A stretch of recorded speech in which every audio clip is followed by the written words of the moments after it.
to give.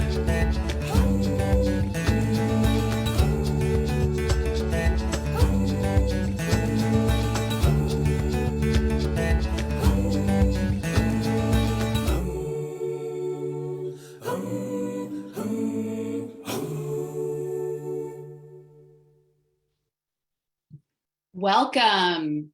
Welcome, everybody. Thank you for being here. I'm Vicki Kaplan, Director of Organizing with Dayenu, a Jewish call to climate action. Welcome and thank you for being here this evening, this beautiful fifth night of Hanukkah, all 200 and counting strong. We'd love to hear where you're joining from. Please introduce yourself in the chat, your name, pronouns, where you're joining from, and any organizations or group that you're affiliated with. Hello, Baltimore, Santa Clara, New York, Denver. Welcome, everybody. Thank you for being here to celebrate together tonight. As we get started, I want to let you know that for those who want or need it, we have closed captions available for this event, which you can turn on or off using the live transcript tool at the bottom of your Zoom window. Please note that we are recording today's program as well as streaming it on Facebook Live. And please consider inviting your friends to join now by sharing that live stream. We've posted the link in the chat so that you can share that far and wide and invite your family and friends to join us here for the celebration. If you have any tech problems during today's program, feel free to ask for help via the Q&A feature on the bottom of your Zoom screen. And this gathering is a celebration. It's a delight. This is a sacred pause in the midst of all the hard work that so many of us have been doing to pass the Build Back Better Act and to take action on other climate justice campaigns this year. At Dayenu, we are focused on building a multi-generational movement rooted in Jewish experiences and traditions to seek greater justice as we confront the climate crisis. If this is your first event with Dayenu or your 15th, welcome. And I love that people are continuing to say hello to each other and introduce yourselves in the chat. It's wonderful to meet you all. As a movement building organization, we take action with Dayenu. In movement building, art and action go hand in hand. A thriving social movement that sets out to change the world cannot succeed without the leadership and the participation of artists and culture makers. Art and music touch at the heart of who we are. Art and music ground us as activists. They inspire us to keep going when the going gets tough, and they help us rejoice. Over the next hour, we will light the Hanukkah candles together, and we'll take in performances from 5 accomplished and truly amazing artists. Musician Tobi, writer Rebecca Solnit, composer Avi Amon and playwright Gab Reisman, and musician Rena Branson.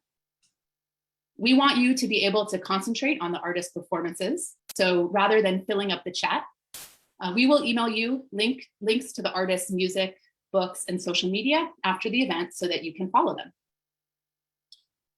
I want to thank all of the co-sponsors and partners for this event.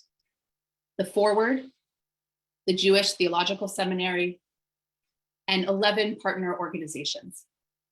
Thank you for your support in bringing original Jewish art into the world for justice.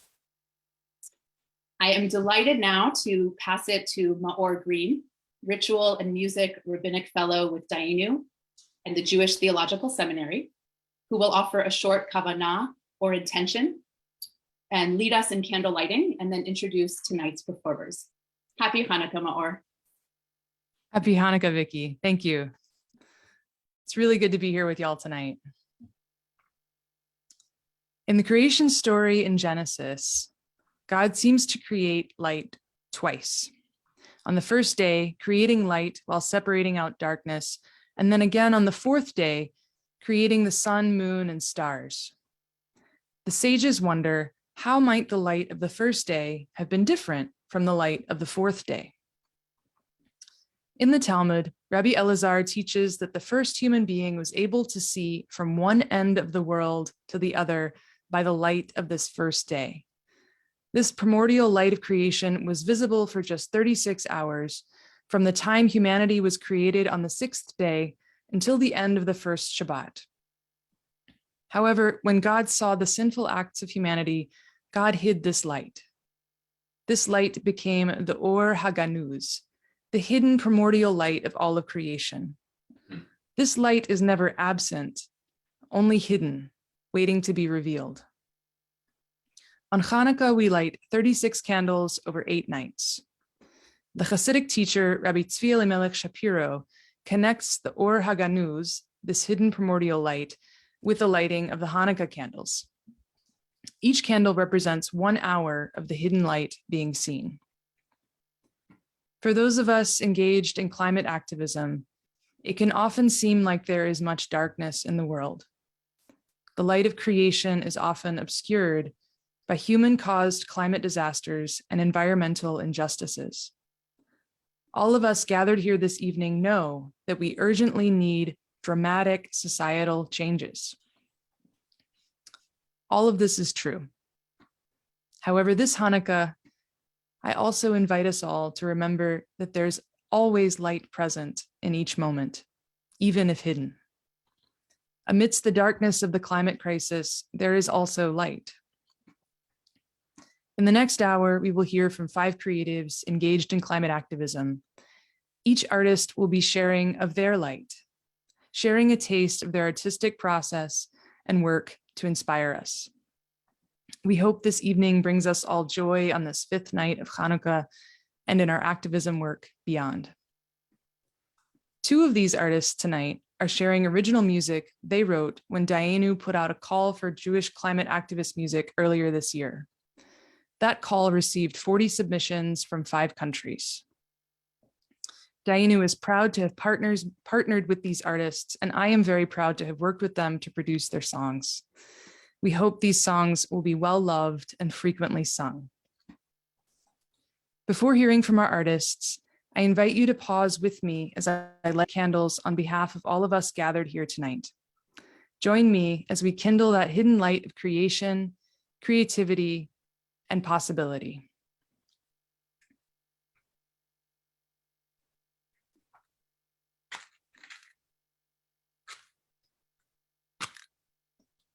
And join me as I struggle to light a match.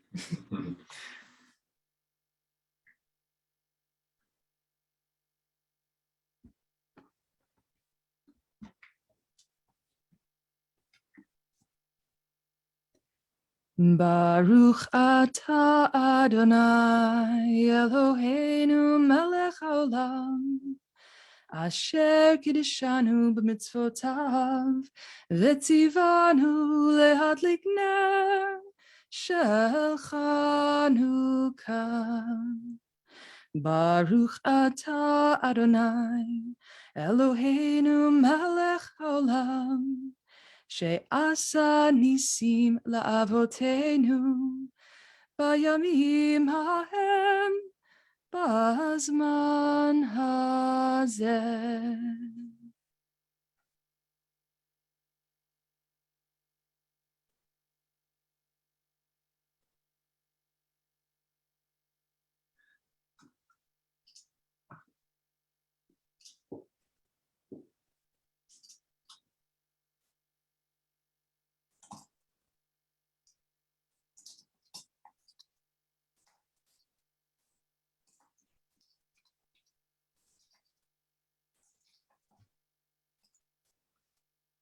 May the light these artists bring be as these Hanukkah candles, bringing us light to our hearts, bringing us joy and inspiration. I'd now like to pivot and introduce our first artist, Tobi. Zoe makes purpose-driven rock for a life of purpose and reverence and social action. Fans call Zoe's music soul medicine that reminds us who we are at our core. Zoe is a husband, a father, songwriter, leadership coach, and director of donor organizing at Movement Voter Project. His calling is to help people lead lives they're proud of. Zoe wrote the original climate anthem he will premiere tonight for the Jewish climate movement as part of Dayenu's call for songs. Zoe, welcome, welcome. Oh, thank you. It's incredibly meaningful to light the Hanukkah candles with 200 plus people and everyone else who's joining us on Facebook and elsewhere. Welcome, everybody. It's so good to be with you. I have the privilege of writing a song called Hope with Our Hands for Dayenu. And I don't know if I would have even written it had there not been the call to the call for songs that Dayenu put out. But now I can hardly imagine having not had the chance to write this, because I have needed this song this year, and it is a song about hope, and hope in a particular sense of the word, hope as action, and action as not just driven, stressful, burnout inducing action, but action that's grounded in joy and gratitude and a sense of reverence for creation and the privilege of being here on this planet. I had the privilege to work with Maor on this track, and we looked at really the heart of Tikkun Olam, this concept of, popularly translated as repairing the world. And I loved seeing how, on a much deeper level, Tikkun Olam is not so much about fixing or repairing something that's broken, but about allowing the light that has been there always to become unconcealed, and through our action, letting it shine more in a unencumbered way. So, oh my gosh, there's so much I could say, but I just want to get to the song. It was inspired by Rabbi Abraham Joshua Herschel, who said after marching with MLK Jr., even without words, our march was worship. I felt my legs were praying. And I looked a little deeper and saw, I think he was inspired by Frederick Douglass, who first said, praying for freedom never did me any good till I started praying with my feet. So may we all hope with our hands and pray with our feet. And without further ado, I think we should take a listen. Maor, am I missing anything? Anything I should say? Maybe mention Thrive Choir being on the track. Oh, yes. Tony Vaca on percussion, Yoshi Fruchter on oud, Danny Bernini and Paul McNamara, amazing producers, and Thrive Choir in Oakland, just taking the track to an entirely different level that I couldn't have even imagined, really capturing the spirit of what the climate movement is all about, that this is not about one voice or one person, but it's about all of us joining together, all of us having a role, and the beauty and harmony and power that comes when we all come together. So enjoy.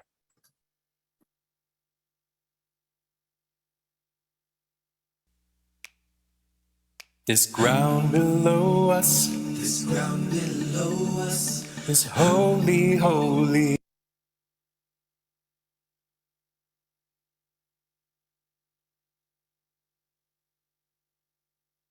It's a very short song. It's about 10 seconds long. Here we go. This ground below us, is holy, holy. It's holy, holy. This air that breathes us, is holy, holy. It's holy, holy. So we're gonna hope with our hands, and pray with our feet, for the world that we love, for the world that we need.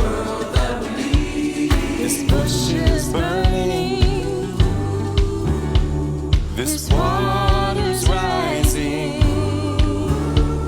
our earth is hurting, our people crying. So we're gonna hope with our hands and pray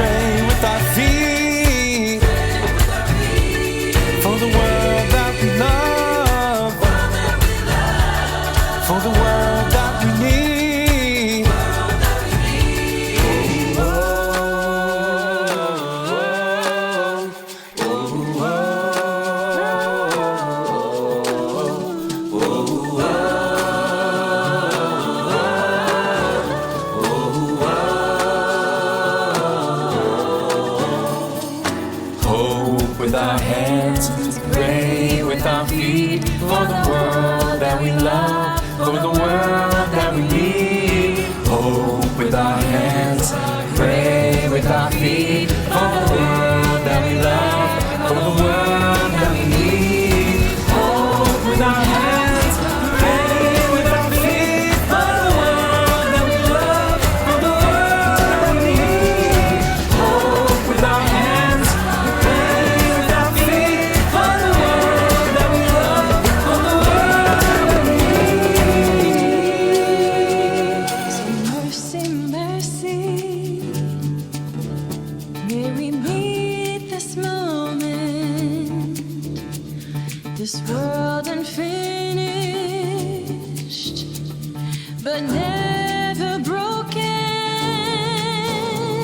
And courage, courage, may we guard creation for every thousand generations. So we're gonna hope with our hands and pray with our feet for the world that we love, for the world that we need. We're gonna hope with our hands and pray with our feet for the world that we love, for the world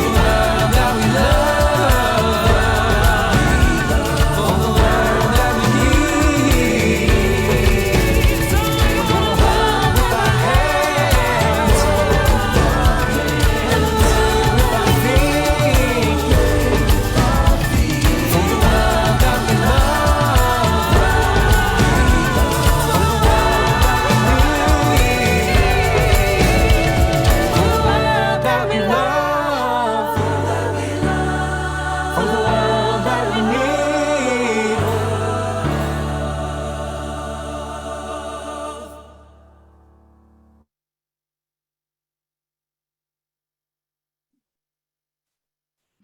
Thank you so much for that, Zoe.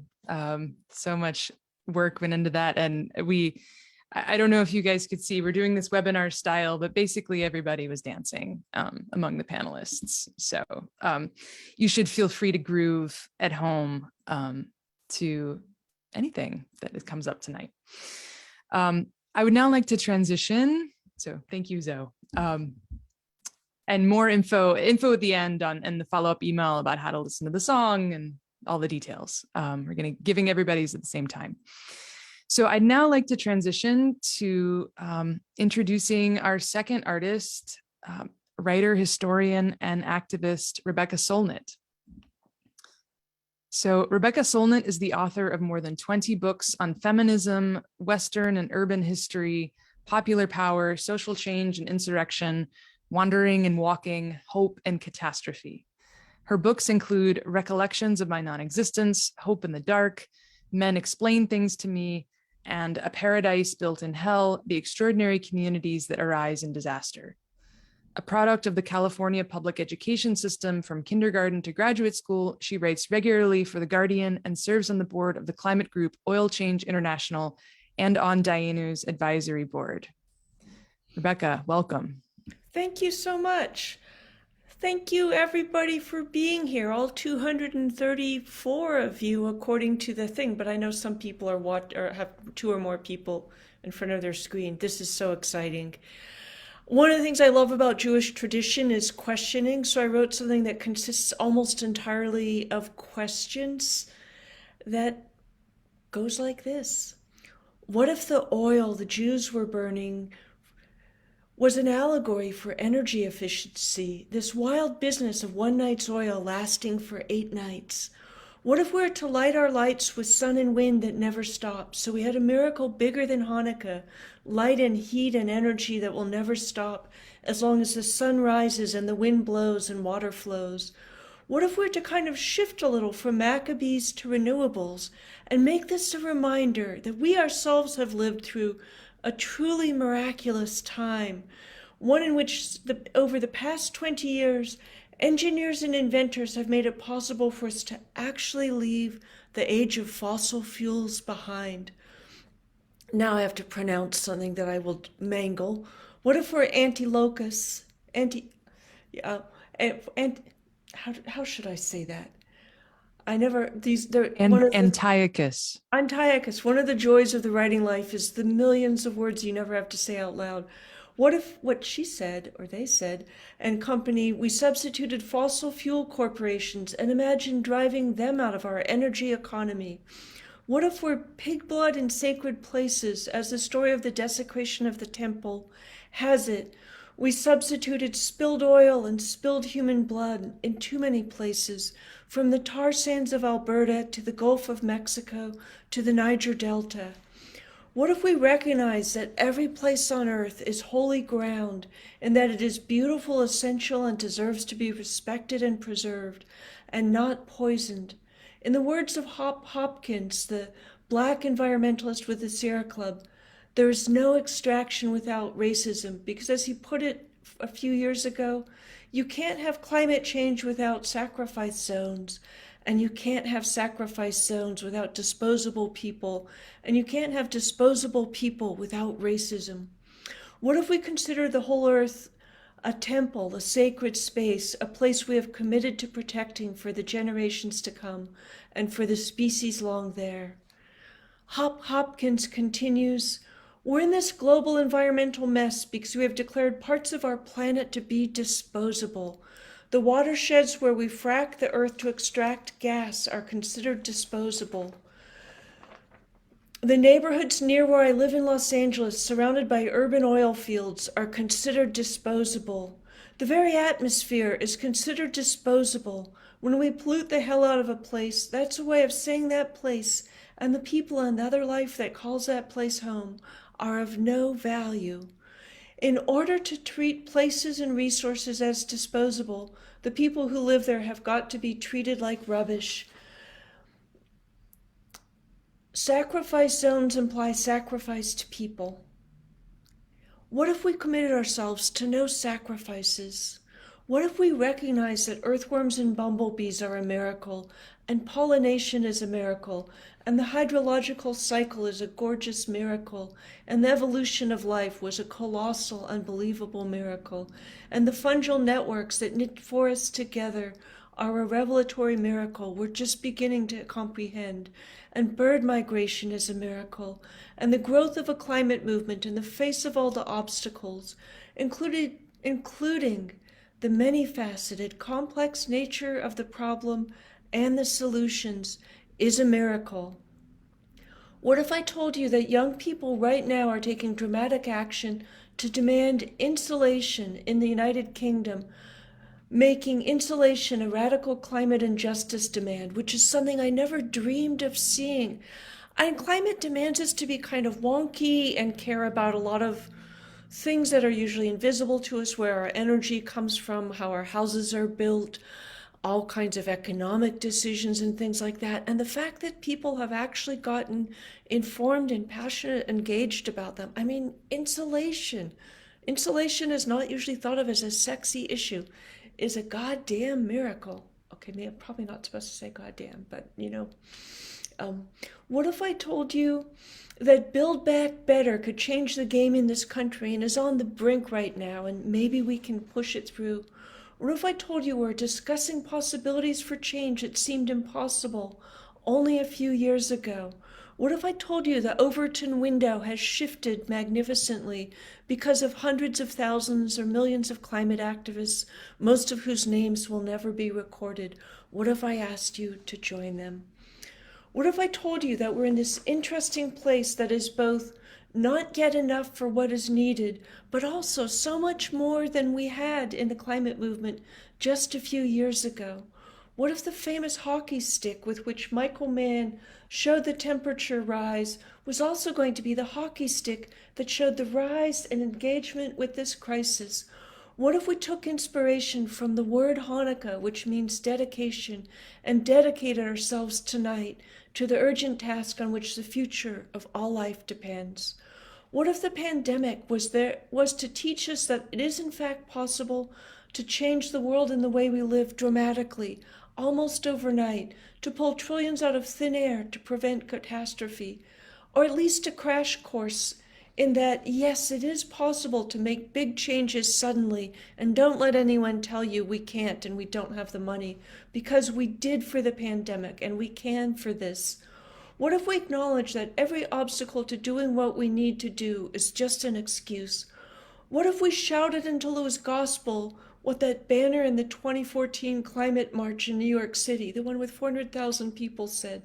We have the solutions. We have the solutions. We know what to do. We know how to do it. We just need to move the political obstacles or excuses. What if we recognize that what is demanded of us is not austerity and sacrifice, but giving up poison, destruction, injustice, ugliness? That what the stabilizing the climate requires of us is nothing better, nothing less than a more beautiful, better, more just world. What if we took to heart these wonderful words the climate scientist Dr. Jacqueline Gill, tweeted out this week? She said, "Some people will try to tell you that pleasure is wrong in times of struggle. When things are hard, I often turn to the natural world for inspiration, strength, and yes, even joy. Sharing this sense of wonder with others makes me feel more connected and grounded and gives my life meaning.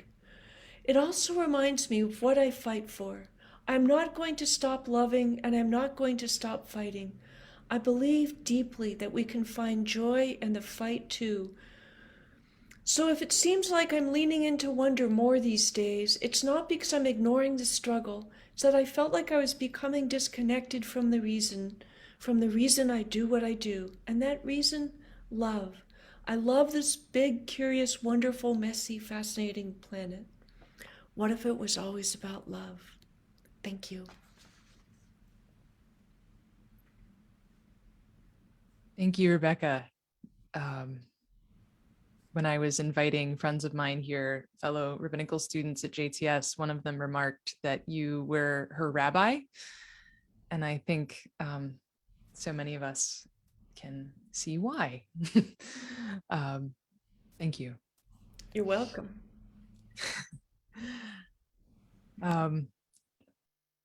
If you're open to sharing that with our Dayenu folks, I know folks would love to digest that more fully. So we'll come to that. Okay, transitioning into a very different medium. I'd like to introduce our next two artists, Avi Amon and Gab Reisman. So Gab is a playwright and theater maker whose work examines the connections between geography, history, and identity. Inherently queer and keenly irreverent, her plays look at what it means to live on the precipice of chaos. Gab's newest piece, Spindle, Shuttle, Needle, about 5 women stuck in a house together during the Napoleonic Wars, will premiere with Clubbed Thumb in 2022.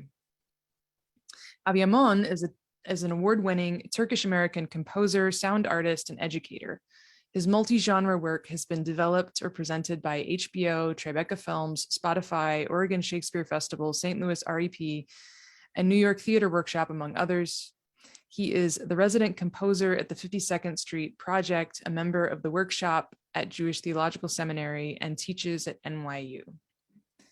And rather than beginning with them speaking, we're actually going to hear a short selection from a musical that they are creating together, and then we'll hear them speak, and then a bit more music. Please take it away. Welcome.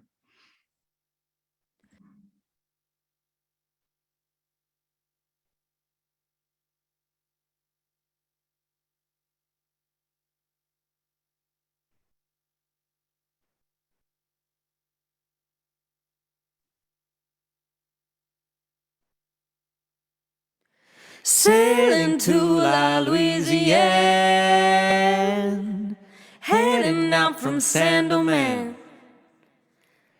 Our city's set on fire, burned down to the ground. Two brothers on the run from a revolution. Where are they going? Who will they be?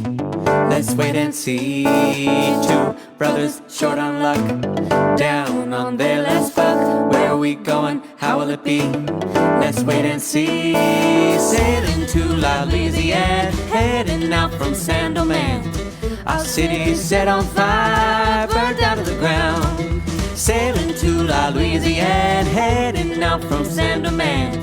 But we escaped the fire, burned it all to the ground. The first bit of land we see is we're out at sea. Our bayou's thick and dense, perfect for our defense. Sailing to La Louisiana, heading out from Sandalman. We'll build our lives anew, now we know what to do. Sailing to La Louisiana, through the Barataria Basin. We no more need to roam. We'll make this swamp, we'll make this swamp, we'll make this swamp our home.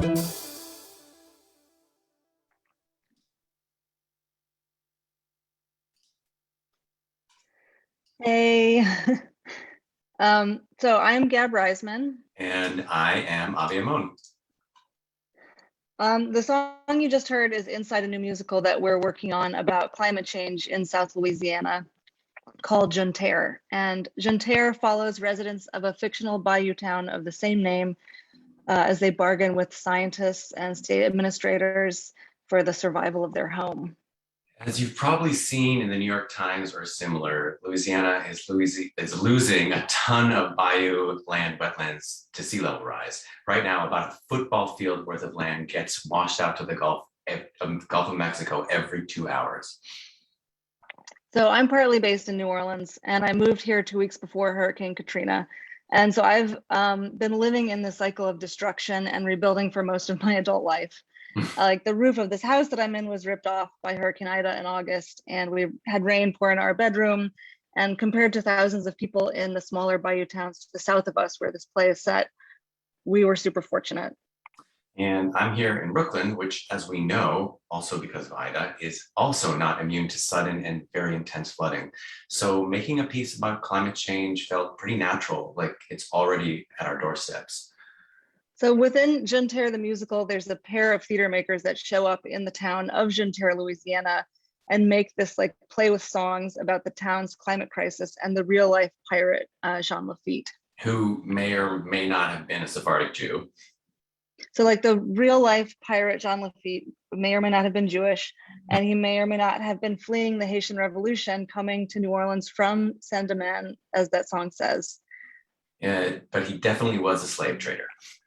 Yeah, so he's lionized in New Orleans as like America's greatest privateer, and he helped Andrew Jackson win the War of 1812, but he's problematic. Yeah, and a lot, like the more research we did on him, it was more like the less that we knew about him. It's kind of strange. Like every story of Lafitte contradicts the last one. So Jeune Terre started with a commission from the EST Sloan Foundation, which gives funding for plays about science, and especially scientists whose work lives in a similar sort of gray area. So at the center of Jeune Terre, there's a scientist who works for the state who's been tasked with selling drastically weakened protections for people of the town, because the state has redone their modeling of how sea level rise will affect the region and realized that by the time they built a levee or anything else to protect it, it would be too late and too costly, and the town is going underwater too fast. Yeah, we've been working on this show for about 3 years, since 2018. It's been through a lot of rewrites, and a shift we made recently was to set Act 2 10 years in the future. So in Act 1, you meet all the people of Jeune Terre, you meet the scientists and these theater makers, and you really get to love them. And then in Act 2, it's 2032. The town is completely underwater, and everybody's moved up the road to higher ground. Which is already happening in Right. Louisiana. Like the town of Ile-de-Jean-Charles is in the process of being relocated currently by the state. And that is an incredible piece by the New York Times. I suggest you check it out. But it's not about the people in the town being victims, the show. It's more about, it's not about the people being victims or about the people who work for the state being villains. Everyone is just kind of getting on with their lives. So Also, in the theater makers in the show, in the future, their show is a big success. Huge success, nationwide tour. So when we're making this show, we wanted to resist the urge for easy classification. I think that's the job of any artist, especially when you're writing about an enormous issue like climate change. And this doesn't mean that no one is culpable for the damage in Louisiana. Like, the oil industry has cut about 10,000 miles of oil and gas canals across the state, which are directly responsible for about over half of our land loss. And the industry has refused to mitigate any of this damage or admit any fault. But we felt like the way you get audiences to care about this issue isn't by telling them what to think, but by showing them the people who are involved. You want to resist flattening or simplifying the narrative. In Jeune-Terre, residents of the town have worked in the oil industry. They've cut the canals that are now helping sink their town, but they're also advocating for environmental protections. They intimately love the land that they live on. And they really love each other, which is also key. It would be so easy for this Act 2 jump in time to be like a cynical summary of how it's worse in the future, but instead we're seeing the way everyone has adapted. I think that capacity for adaptation is so fundamentally human. It's our best and worst quality when it comes to our own survival, especially as it relates to a changing climate. The most theater makers see our medium as a place to expand people's capacity for empathy. Like, live theater is so intimate, sometimes to the point of embarrassment, right? Where you're seeing real people do something right in front of you in real time. There's this playwright, Eric N., sort of a playwright guru, who talks about a theory of writing where you're writing the middle of your play, and you're writing the middle and writing the middle and writing the middle and writing the middle, and then you jump to the moment right after the end. And it's in this jump that you create a space that lifts audiences out of their chairs, and you create this small window of room inside people. And then you let them leave the theater and fill that window with care or concern or hope. And I think that having that expanded space inside us is what propels us into action. Yeah, and with that in mind, so this is not from the end of the show, but we do want to play you another song. It's called Put Your Trust in Me, and it's sung by the two youngest characters in the show, these two teenagers that work in the Piggly Wiggly in Jeune-Terre, which is a convenience store, a grocery store. The way this song works in the musical, these two girls are performing a song they've just made up to the two theater makers who are visiting the town, kind of like an audition to be in the play about Jean Lafitte.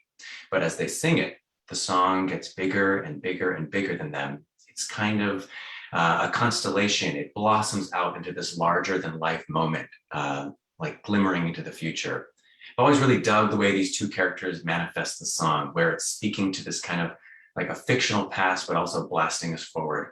Plus, it's like a lot of fun to see it perform live. Yeah, it's like this total moment of sort of pop phantasma. Yeah, a window into their own internal life. So with that, we'd love to play you this song, Put Your Trust in Me, from our musical Jeune-Terre. Thank you for being here.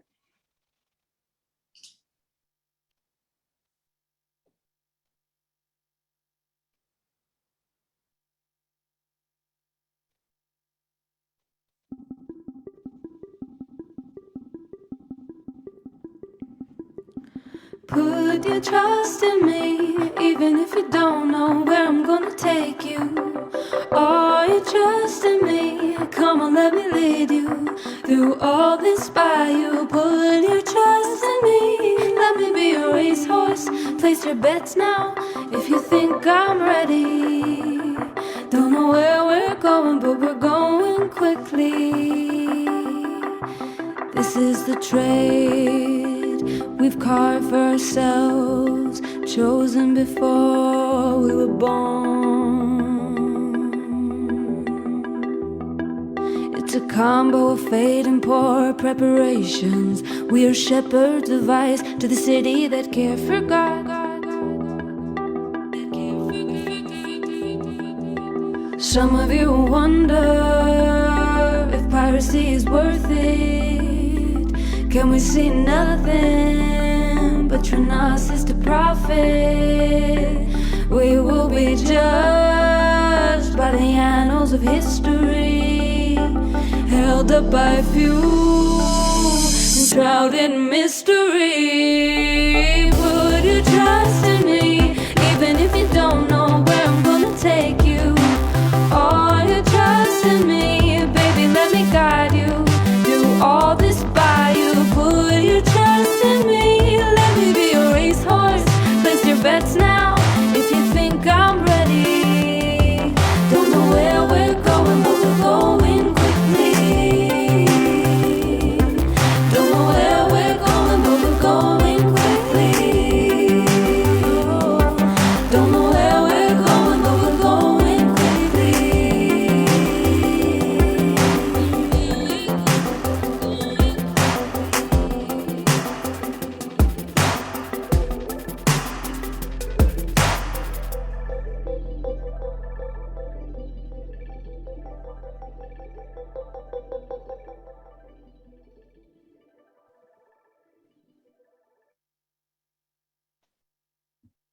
Thank you, everyone. Thank you, Avi and Gab. That was great. Everybody's been great. And it's just a lot to think about. And I keep hearing the theme of hope, that these are complex issues that we shouldn't flatten into just disaster. Keep hearing that in all your work. So thank you. I would now like to introduce our fifth and final artist, Rena Branson. Rena, who uses she, them, she pronouns and they pronouns, is a Jewish composer, ritual leader, and educator who uplifts personal and collective healing through song. They founded a queer nigun project, which organizes community singing events and sends Jewish spiritual audio content to incarcerated people in New York City jails. Rena also works as the cantorial soloist at Congregation Lev Ha'ir in Philadelphia and leads ritual as part of the cultural organizing team for Linke Fliegel, a queer Jewish farm. Stay tuned for her first full-length album in the coming year. Rena also wrote an original anthem for Dayenu's Call for Songs that they will premiere tonight for us, and we are grateful and excited. So thank you, Rena. Thank you so much, Maor, for being with me through every step of this, my foray into professional song production. I'm so grateful to you and to the whole Dayenu team. And thank you to everyone, all the other artists here tonight, just for sharing such incredible beauty and power. I want to start by saying there's a period in my life when activism and music were just totally separate realms for me, and I wasn't involved Jewishly almost at all. And then for a while, I would only do something Jewish if it was explicitly tied to justice work. And eventually I realized that I was holding some internalized anti-Semitism that was keeping me from exploring what might be valuable about Judaism in and of itself for my own self, in addition to the value of what it compelled me to do to care for other people and the planet. So then the pendulum just really swung in my life, and I got super into Jewish ritual practice and a lot less involved in activism. And now I'm finding a balance and integration between the two with the help of music. Part of this integration process for me has involved meeting my Hasidic father, who I met for the first time back in 2014. And we have profoundly different worldviews, but I discovered that when we sing nigunim, these mostly wordless melodies together, all the ego and ideology melt away and we can connect on a soul level. So this discovery was personally transformative and also showed me just how potent song can be as a tool to bring people into sync with each other. Literally, for many people, our breathing and our heartbeats will sync up and our nervous systems co-regulate, in addition to connecting emotionally and mentally and spiritually.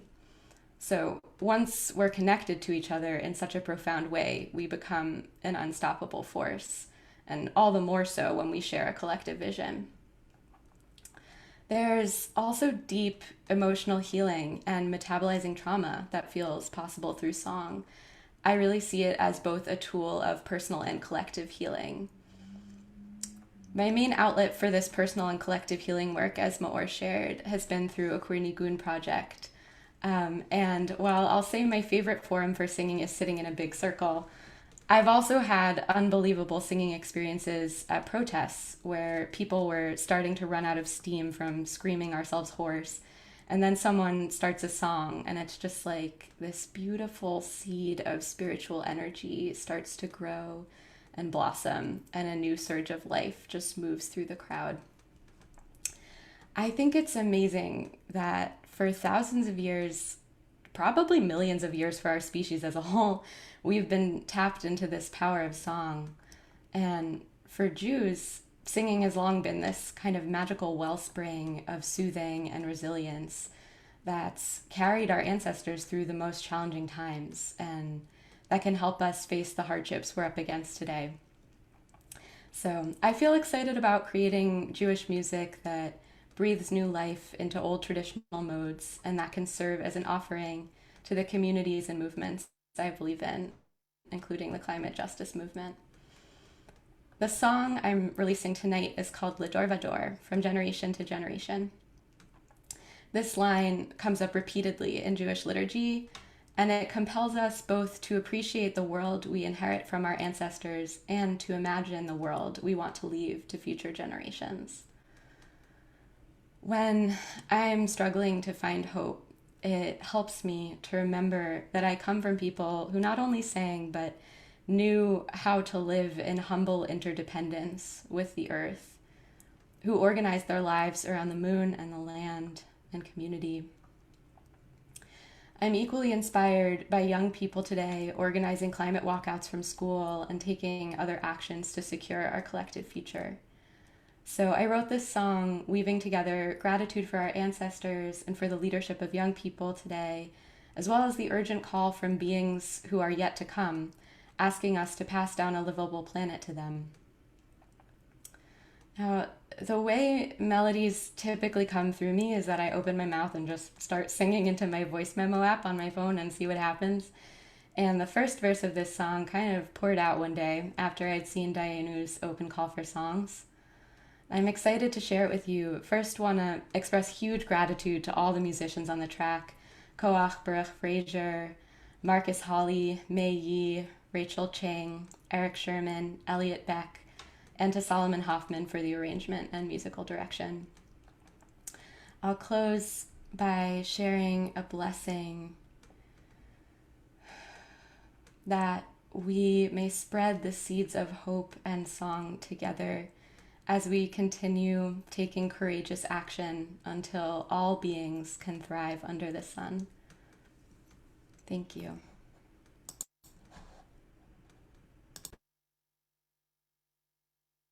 Ledor vador vador,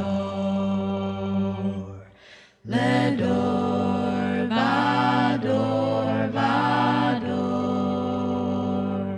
Ledor vador, ancestors sing from the waters. Ledor.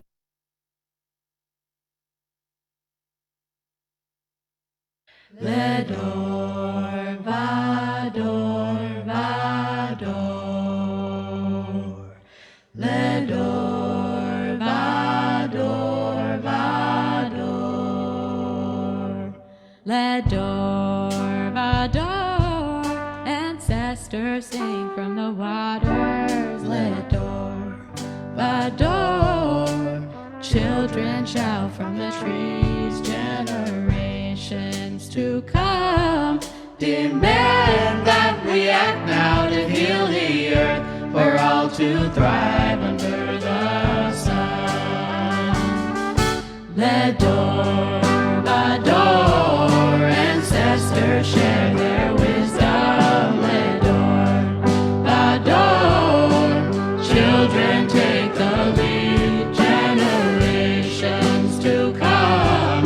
Demand that we act now to heal the earth, for all to thrive under the sun. Ledor vador vador,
Thank you, Rena.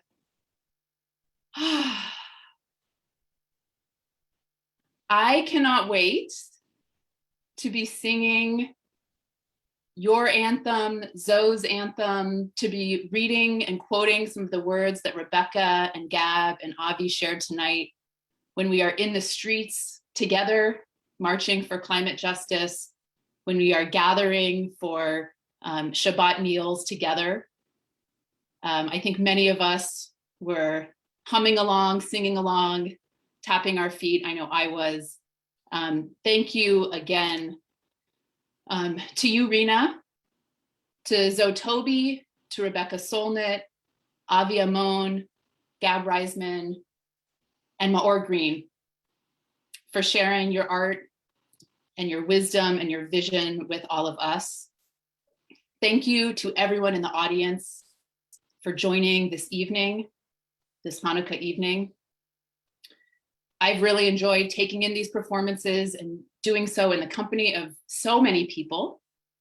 I really feel viscerally nourished, energized, invigorated, really seeing the light in the dark. And I hope that you all have had a similar experience. If you feel inspired, if you feel moved, if you feel energized, I hope that you will join us at Dayenu. You can do that at dayenu.org, on social media, at Join Dayenu, or by making a donation to fuel our work, building the Jewish climate movement and supporting artists like Rebecca, Zoe, Rena, Gab, and Avi. In the chat now, you'll find links for Dayenu and for each of the artists. We have also included links for the songs premiered by Rena and Zoe. Zoe's song will be coming out in late December. And of course, we will send all of this in a follow-up email, as well as on Dayenu's social media accounts, so that we can all stay connected with each other.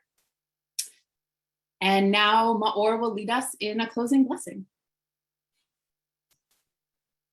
Thank you, Vicky. I'm just going to be kvelling for a long time for all of y'all. Thank you so much to our artists. And as for the blessing, may the light that all you artists have brought us this evening light up our hearts and inspire all of us to engage in joyful activism, joyful climate justice activism moving forward. And I wish everybody a happy Hanukkah. Chag Sameach, Chag Urim Sameach.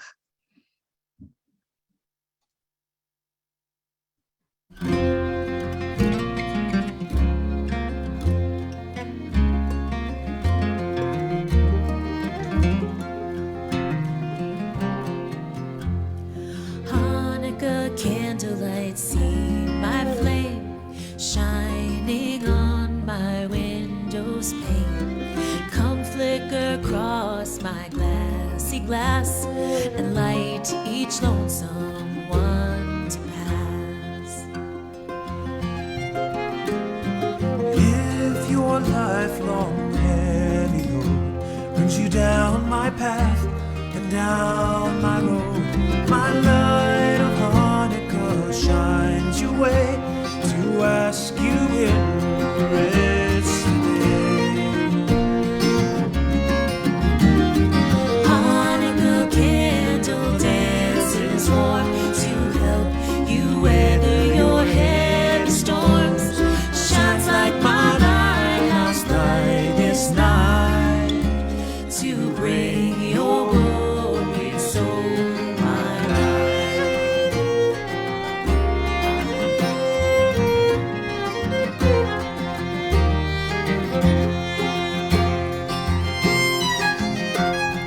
Now as I light my first and my last of all night candles to guide you past through these winds of blowing snows to take you to your Hanukkah home.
inside, too bashful, proud, or afraid of pride. I'll send my beam to light your dream under your snow where my new grass hides.